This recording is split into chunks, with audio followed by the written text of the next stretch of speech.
এবং তৎসহিত ଆମ ଗହଣରେ ଉପସ୍ଥିତ ଅଛନ୍ତି ଦିଗପଣ୍ଡି ମାଟିର ମାନ୍ୟବର ବିଧାୟକ ଶ୍ରୀଯୁକ୍ତ ସିଦ୍ଧାନ୍ତ ମହାପାତ୍ର ମହୋଦୟ। जय जगन्नाथ,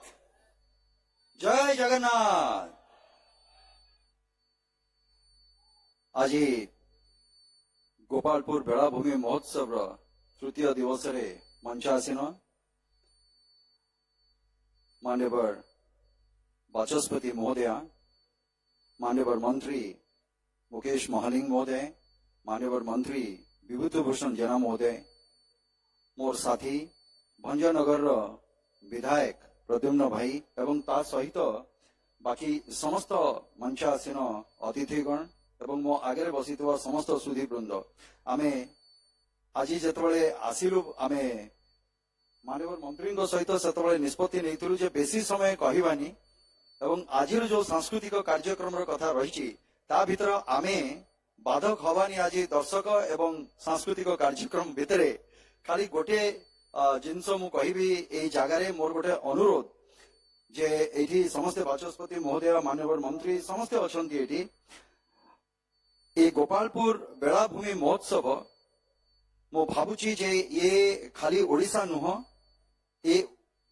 पूर्व तटरे प्रायतः एमिति महोत्सव तो प्रायतः कौन सी जगह आयोजन हवा केही केबे तो देखि नथिबे ना सुनिथिबे। तेणुकरी आशा विश्वास मान्यवर मुख्यमंत्री पाखे मान्यवर बाचस्पति महोदय समस्ते अछंती ए जगार अनुरोध रहिबो जे जेहेतु पर्यटन पाई एवं सांस्कृतिक केन्द्रर पेंठस्थली भावरे गंजाम जिल्लार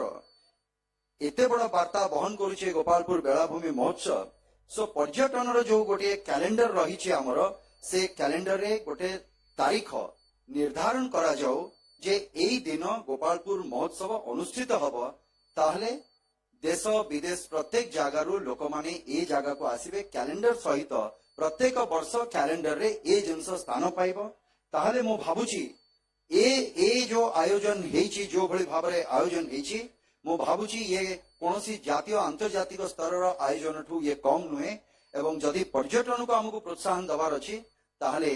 पर्यटन जो कैलेंडर रही से तारीख रे केते दिन धार्य हम जहाँ भी हम मो भाबुची एई उपरे जदि गोटे संवाद हुंता एवं जदि स्थिर हुंता ताहले मो भाबुची जे आमर गोपालपुर बेलाभूमि महोत्सव को प्रकृत न्याय मिलिबो एवं पर्यटन को मध्य आमे प्रोत्साहन देई पारिबा। तो आपण मानक ताली सहित ए वार्ता आमे सरकार को पाखु एठी बाचस्पति महोदय अछंती काली मान्यवर मुख्यमंत्री भी आसुचंती मो भाबुची आम समस्त तरफ गंजामवासी तरफ ए दाबी रहिबा दरकार जे याकू पर्यटन रो कैलेंडर रे याकू स्थान दिया जाओ। बाकी रहिले जे वर्तमान पुणी इतिहास मु इतिहास केबे हेली मु तो जाननी मु वर्तमान रे अछि भाई कहले इतिहास किंतु इतिहास रो जो बरपुत्र माने अछंती से बरपुत्र समस्त को एवं प्रत्येक टी कलाकार जोटी ए गंजाम माटीर